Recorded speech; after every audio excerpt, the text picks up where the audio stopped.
क्योंकि उपेंद्र कुशवाहा अगर मान लेते हैं कि वहाँ नहीं है तो उपेंद्र कुशवाहा को अभी कुछ और ज़्यादा अपने आप को राजनीतिक माहौल में समय देना होगा, तब जाकर झारखंड की बात आगे करेंगे वो। लेकिन चिराग पासवान तो पूरी मजबूती के साथ लड़ना चाहते हैं। ऐसी स्थिति में आप समझ सकते हैं कि नीतीश कुमार को चौतरफा घेरने की तैयारी है भारतीय जनता पार्टी। कल भी मैं बता रहा था कि भारतीय जनता पार्टी का अब एक ही लक्ष्य रह गया है, एक सूत्री काम रह गया बिहार में, कि वो किसी भी तरह से इस लड़ाई में, बिहार की लड़ाई में नंबर 1 पे आ जाए। उन्होंने कई बार कहा भी है कि हम होम्योपैथिक दवा करते हैं। ललन सिंह और अशोक चौधरी का एपिसोड कौन नहीं जानता है। आज एक बार फिर से आप देखिए कि ललन सिंह के समर्थक जो लोग हैं वो अशोक चौधरी पर डायरेक्ट हमलावर हैं। पैनोरमा ग्रुप, जो सोचता है वो करता है। नमस्कार, भारत लाइव देख रहे हैं आप और यह है हमारा खास कार्यक्रम मुद्दे की बात। और हमारे साथ अभी बाबा हैं। तो बाबा, चिराग पासवान, उपेंद्र कुशवाहा और जीतन राम मांझी सब तो सामने है, तो ये साइड कैसे है बाबा? देखिए, यही तो चीज़ है। कभी कभी आप आँख का देखा भी धोखा हो जाता है। हम लोग तो अक्सर क्या करते हैं कि चश्मा कभी कभी ऐसे है ना, तो इसको ऐसे कर लेते हैं तो याद ही नहीं पड़ता कि चश्मा यहाँ है, पूरा खोज लेते हैं कि ऑफिस में कि कहाँ है चश्मा। तो एक बात तो आप समझ लीजिए कि कभी कभी आँख का देखा भी भ्रम पैदा करता है। जैसे आपको पता है ना कि हिरण के नाभि में कस्तूरी रहता है, उसका सुगंध इतना ज़्यादा बेहतरीन होता है कि उसको खोजते खोजते पूरे वन में कस्तूरी कुंडली बसे, मृग ढूंढे बनवाएं। उसी तरह से ये जो सारी चीज़ें हैं कि आपको नज़र आ रहे होंगे चिराग पासवान, आपको नज़र आ रहे हैं जीतन राम मांझी, आपको नज़र आ रहे हैं उपेंद्र कुशवाहा, ये सभी कहीं ना कहीं कार्यक्रम से आपको नज़र आ रहे होंगे। लेकिन यहाँ तात्पर्य कुछ दूसरा है। यहाँ तात्पर्य है कि एनडीए में ये कहाँ है। क्योंकि 2024 के चुनाव परिणाम के बाद एक सिस्टम था, जिस सिस्टम को लेकर के आपने देखा होगा इंडिया गठबंधन छोड़ करके सभी आए थे जी। एनडीए गठबंधन में बार बार जीतन राम मांझी कह रहे थे कि कोऑर्डिनेशन कमेटी बने। एनडीए है क्या ये भी लोगों को पता नहीं है। कौन है एनडीए में कोऑर्डिनेशन कमेटी का हेड, कैसे कोऑर्डिनेशन हो। कभी कभी आप देखते हुए है कि बयानों में क्या क्या कुछ होते रहता है। इन सभी बातों को लेकर के चिराग पासवान, जीतन राम मांझी और उपेंद्र कुशवाहा संशय की स्थिति में है कि 2025 के चुनाव से पहले वो हैं कहाँ जी। इन सभी परिस्थितियों को अगर आप गंभीरता से देखें तो 2025 के विधानसभा चुनाव को लेकर के जो स्थितियां पैदा हो रही हैं, उन स्थितियों में सीट शेयरिंग का समझौता सबसे ज़्यादा पेचीदा प्रश्न होते जा रहा है। और इससे पहले कई राज्यों में चुनाव हैं, उन राज्यों में भी आप देखे हुए हैं कि उठापटक मचा हुआ है। नीतीश कुमार अभी दिल्ली से लौट करके आए हैं, क्या हुआ है क्या नहीं हुआ है, किस तरह की वहाँ स्थितियाँ पैदा हुई हैं, किस तरह से नीतीश कुमार दिल्ली में अपना समय बिताए हैं, इसका भी सब कुछ भेग में है, सस्पेंस में है। क्या उनके आने के बाद से कई तरह की बातें की जा रही है कि झारखंड वाला तो बात फाइनल हो गया, झारखंड में तो सीट शेयरिंग हो गया। मैंने कई जदयू के नेताओं से बातचीत की है। हालांकि जदयू के प्रभारी जो हैं झारखंड के वो अशोक चौधरी हैं। अशोक चौधरी भी विदेश में है, आज रात तक वो वापस आ जाएंगे। उसके बाद स्थितियाँ थोड़ा और स्पष्ट होगी, क्योंकि एक जिम्मेवारी तो उनको मिली हुई है। कार्यकारी अध्यक्ष हैं संजय झा, उन्होंने भी इस मुद्दे पर बहुत सारी बातें नहीं कही है। तो अशोक चौधरी के आने के बाद जो चूंकि झारखंड के प्रभारी हैं, उन्होंने पूरा जमीन सेट कर दिया, पूरा पिच बना दिया था, जिस पर आपने देखा कि राजा पीटर को ज्वाइन भी कराया गया। सीटों के बारे में भी कहा जा रहा है कि झारखंड में सीट मांग रहे हैं नीतीश कुमार। तो जब झारखंड में सीट मांग रहे हैं, इसकी खबरें हमने पहले भी की है कि जब झारखंड में सीट मांगेंगे तो चिराग भी तो मांग रहे हैं, जीतन राम मांझी भी तो मांग रहे हैं। तो इन लोगों को साइड करके आप सीट नहीं ना मांग सकते हैं। यही कारण है कि अभी जो वर्तमान परिस्थिति है उसमें न तो नीतीश कुमार सामने फ्रेम में नजर आ रहे हैं, भाजपा किसी को भी फ्रेम में नहीं रख रही है। अगर भीतर ही भीतर सीट शेयरिंग का कोई समझौता हो गया हो, क्योंकि झारखंड की जब बात आएगी तो सुदेश महतो भी उसमें शामिल होंगे, तो इन सभी चीज़ों को लेकर के उनका तो ऑलरेडी वहाँ स्टेक हिस्सेदारी है। तो ये सभी परिस्थितियाँ इस बात की तरफ इशारा कर रही हैं कि चिराग पासवान हो, जीतन राम मांझी हो या उपेंद्र कुशवाहा। उपेंद्र कुशवाहा तो कमोवेश आप उनको साइड मान भी सकते हैं, क्योंकि उपेंद्र कुशवाहा अगर मान लेते हैं कि वहाँ नहीं है तो उपेंद्र कुशवाहा को अभी कुछ और ज़्यादा अपने आप को राजनीतिक माहौल में समय देना होगा, तब जाकर झारखंड की बात आगे करेंगे वो। लेकिन चिराग पासवान तो पूरी मजबूती के साथ लड़ना चाहते हैं। जीतन राम मांझी कह रहे हैं कि लड़ेंगे। नीतीश कुमार ऑलरेडी झारखंड में चुनाव लड़ना चाहते हैं। तो नीतीश कुमार के साथ भारतीय जनता पार्टी यदि कोई समझौता कर लेती है तो ये मान के चलिए कि मामला बहुत ही पेचीदा हो जाएगा। अब इसके बाद नीतीश की बात अगर करते हैं तो कहीं ना कहीं कल ही हम रत्नेश के साथ एक खबर कर रहे थे, जिस खबर में हमने बताया भी था कि आखिर नीतीश कुमार को इतना ज़्यादा बर्दाश्त क्यों कर रही है भारतीय जनता पार्टी। भारतीय जनता पार्टी को नीतीश कुमार को बर्दाश्त करने का कारण क्या है? तो उनके 12 सीट हो सकते हैं, लेकिन वो 12 सीट अगर नीतीश कुमार लेकर के हट जाते हैं तो थोड़ा और गठबंधन कमजोर होगा, लेकिन नरेंद्र मोदी की सरकार नहीं गिर रही है। तो फिर भारतीय जनता पार्टी क्यों बर्दाश्त कर रही है? भारतीय जनता पार्टी बर्दाश्त कर रही है कि भारतीय जनता पार्टी एक सर्वे के चक्कर में लगी हुई है, जिस सर्वे में नीतीश कुमार अगर 2025 के चुनाव में भाजपा के साथ रहते हैं तो भाजपा को उसका क्या फायदा होगा, ये बात एक बार फिर से दरियाफ्त करना चाहती है भारतीय जनता पार्टी। यही कारण है कि नीतीश कुमार को अब तक झेल रही है।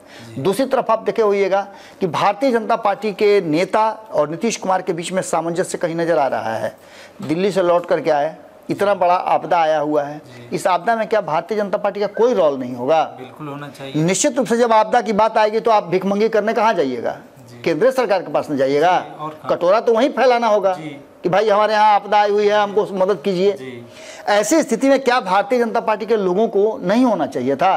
ठीक है, आप आपदा प्रबंधन मंत्री को, जल संसाधन मंत्री को खोज रहे हैं, लेकिन उप मुख्यमंत्री हैं, 2 उप मुख्यमंत्री बना करके रखे हुए हैं, इन लोगों को भी तो इन्वॉल्व करना चाहिए था, जिससे कि ये लगता कि एनडीए सब कुछ ठीक ठाक चल रहा है। अब ऐसी स्थिति में आप समझ सकते हैं कि एक तरफ ये सारी बातें और दूसरी तरफ नीतीश कुमार को कहीं ना कहीं निपटाने की पूरी तैयारी है। निपटाने की तैयारी इसलिए है कि भारतीय जनता पार्टी कई एंगल पे काम कर रही है। हमने आज ही खबर किया है और कल से लगातार हम इस बात को कह रहे हैं, जब नीतीश कुमार बैरम वापस आए दिल्ली से, तब हम इस बात को लेकर के और ज़्यादा कह रहे हैं कि भारतीय जनता पार्टी नीतीश कुमार को इस बार घास डालने वाली नहीं है। और अगर इन लोगों के चिराग मांझी और कुशवाहा के साइड करने की बात होगी तो भारतीय जनता पार्टी इनमें से नीतीश कुमार को न चुन करके इस बार इन तीनों को चुनेगी। नीतीश कुमार के रहते हुए एनडीए में अगर इन चारों में से किसी एक को प्रश्रय देना हो तो वो नीतीश कुमार इस बार नहीं है। ऐसी स्थिति में आप समझ सकते हैं कि नीतीश कुमार को चरतरफा घेरने की तैयारी है भारतीय जनता पार्टी। कल भी मैं बता रहा था कि भारतीय जनता पार्टी का अब एक ही लक्ष्य रह गया है, एक सूत्री काम रह गया बिहार में, कि वो किसी भी तरह से इस लड़ाई में, बिहार की लड़ाई में नंबर 1 पे आ जाए, यानी नीतीश कुमार को साइड करके, और भारतीय जनता पार्टी जो भी अपोनेंट है, या राष्ट्रीय जनता दल हो या फिर इंडिया गठबंधन, तो उसको लीड करे भाजपा। भाजपा ये चाहती है और इसके लिए नीतीश कुमार का साइड होना, नीतीश कुमार का फिनिश होना या नीतीश कुमार को निपटाना जरूरी है। इन सारी बातों के साथ साथ जो वर्तमान परिस्थिति बनी है उसमें 2 बातें और महत्वपूर्ण हैं। एक, जनता दल यूनाइटेड के भीतर जो कुछ भी चल रहा है, मैंने नाम लिया कि अशोक चौधरी झारखंड के प्रभारी हैं, इसके साथ साथ अशोक चौधरी नीतीश कुमार के कैबिनेट के भी हिस्सा है, और उसी कैबिनेट के नहीं, जो कैबिनेट आप समझ रहे हैं वो कैबिनेट नहीं, उनके व्यक्तिगत निर्णयों के उस ग्रुप के वो हिस्सा हैं। तो अशोक चौधरी के साथ जिस तरह की बातें हो रही हैं और अशोक चौधरी को जिस तरह से टारगेट किया जा रहा है, ये भी जनता दल यूनाइटेड के भीतर ठीक ठाक नहीं हो रहा है। इससे पहले कई लोगों को टारगेट किया गया है। मनीष वर्मा को लाया गया था। मनीष वर्मा आप कहीं नजर आ रहे हैं, पूरी तरह से कंफ्यूज नजर आ रही है जदयू। मनीष वर्मा को जो चार्ज दिया गया है, मनीष वर्मा को चार्ज देने के बाद उनका वो प्रभाव नहीं दिखा। आरसीपी बना करके लाए थे ना जी, आरसीपी वाला कोई प्रभाव नहीं दिखाई दिया।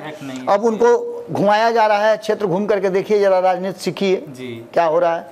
ऐसी स्थिति में नीतीश कुमार को अगर किसी से मंत्रणा करना हो, अपने आप बगल बगल में लोग दिखाना हो, कभी कभी आप देखिए बारात में लोग क्यों लेके जाया जाता है, कम से कम दिखे, वो थोड़े लड़का लड़की को टांग के ले जाता है, कोई सामान टांग के ले जाता है, कुछ नहीं करता है, वो सिर्फ साथ में जाता है दिखाने के लिए कि समाज मेरे साथ है, इसलिए बारात में लोगों को लेके जाया जाता है। अब ऐसी स्थिति में नीतीश कुमार को जब दिखाना होगा तो किसको दिखाएंगे? अशोक चौधरी को दिखाएंगे, विजय चौधरी को दिखाएंगे, विजेंद्र यादव को दिखाएंगे, संजय झा को दिखाएंगे, ललन सिंह को यदा कदा दिखा सकते हैं। इस तरह के जो नेता हैं उन लोगों को दिखाएं, क्योंकि ये पॉलिटिकल लोग हैं और इससे वो अपना कद बड़ा करेंगे। हमारे ऐसी स्थिति में जो चल रहा है जदयू के भीतर गुटबाजी तो निश्चित रूप से चल रही है। ललन सिंह से अशोक चौधरी मिलते हैं तो कहानी कुछ और कही जाती है, लेकिन ललन सिंह इतना आसान थोड़े हैं। ललन सिंह होम्योपैथिक दवा के डॉक्टर हैं जी। उन्होंने कई बार कहा भी है कि हम होम्योपैथिक दवा करते हैं। ललन सिंह और अशोक चौधरी का एपिसोड कौन नहीं जानता है। आज एक बार फिर से आप देखिए कि ललन सिंह के समर्थक जो लोग हैं वो अशोक चौधरी पर डायरेक्ट हमलावर हैं। समाज कौन सा ज़्यादा हमलावर है ये भी आपको पता है कि भूमिहार समाज। किस समाज से ललन सिंह आते हैं ये भी आपको पता है। ऐसी स्थिति में अशोक चौधरी का ये जो खेमा है उसको टारगेट पर रखना, पार्टी के भीतर इस तरह की बात का सामने आना इस बात की तरफ इशारा कर रहा है कि अंदर भी बहुत कुछ चल रहा है। तो एक तो जदयू के भीतर का चल रहा है ये जो बवाल है वो, दूसरी तरफ प्रशांत किशोर जब पार्टी अपनी अनाउंस करेंगे और प्रशांत किशोर का टारगेट कहाँ है ये सबको पता है जी। प्रशांत किशोर निश्चित रूप से जिस टारगेट को लेकर के चल रहे हैं उससे भारतीय जनता पार्टी को खुशी हो रही है। भारतीय जनता पार्टी को ऐसा लगने लगा है कि राष्ट्रीय जनता दल और जनता दल यूनाइटेड दोनों टारगेट पर है प्रशांत किशोर के। तो ऐसी स्थिति में भारतीय जनता पार्टी को उसका फायदा होगा और भारतीय जनता पार्टी इन सभी चीज़ों को अच्छी तरह से समझ रही है। इसी का नतीजा है कि कहीं ना कहीं मुद्दा इस बात को लेकर के गरमाया हुआ है कि क्या वास्तव में भारतीय जनता पार्टी नीतीश कुमार को निपटाने का सोच रही है। अगर नीतीश नहीं निपटे राजनीतिक रूप से तो निश्चित रूप से भारतीय जनता पार्टी को मौका नहीं मिलेगा अपना मुख्यमंत्री बनाने का।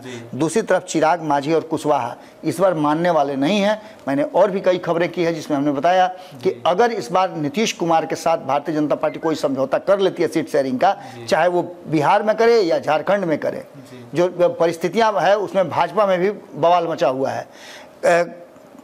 जो स्थिति है उसमें रघुवर दास साफ तौर पे कह रहे हैं कि नहीं भैया हमको जमशेदपुर की सीट चाहिए।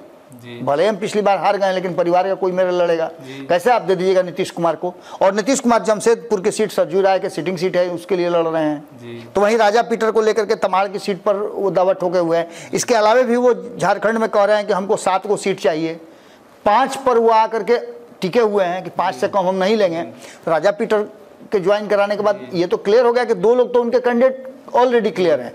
भाजपा चाहती है कि इन्हीं दोनों पर खेल दिया जाएगा।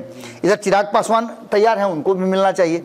ये सारी बातें कहीं ना कहीं मुद्दा गर्म किए हुए है और नीतीश का चुपचाप से दिल्ली से आ जाना एक बात की तरफ इशारा कर रहा है कि भाजपा जरूर कोई ना कोई बड़ा प्लान रच रही है, जिस प्लान में आने वाले समय में इंतजार किया जा रहा है कि अगर जेडीयू फिनिश हो जाती है तो आरजेडी से सीधी लड़ाई होगी और उस लड़ाई में भारतीय जनता पार्टी लीड करेगी, बाकी के लोग उसके साथ होंगे। हालांकि ये अभी संभव नहीं लगता है, लेकिन फिर भी जो परिस्थितियां हैं वो साफ बता रही हैं कि नीतीश कुमार इस बार बहुत बड़े फैक्टर नहीं बनने जा रहे हैं 2025 के चुनाव में, ये तो तय है। चलिए, तो मुद्दे की बात में इतना ही और इसी प्रकार का खबर देखने के लिए हमारे साथ बने रहें। अगर आप नए चैनल पे आए हैं तो सब्सक्राइब करें। तब तक के लिए धन्यवाद। पनोरमा ग्रुप, जो सोचता है वो करता है। अगर ये वीडियो पसंद आई और वह बिहार के राजनीति और बिहारियत से सरोकार रखेनी तो सब्सक्राइब बटन दबा के चैनल के सब्सक्राइब कर ली। ओजे एगो घंटी बा, ओकरा बटन दबा देला से कुल सटीक और मारक खबर रुआ मुफ्त में मिल जाई। अगर रुआ पत्रकारिता के हमनी के नया प्रयोग में सहयोग कर चाहतानी तो ज्वाइन बटन दबा दी। पेटीएम नंबर नोट कर ली 9386816700। धन्यवाद।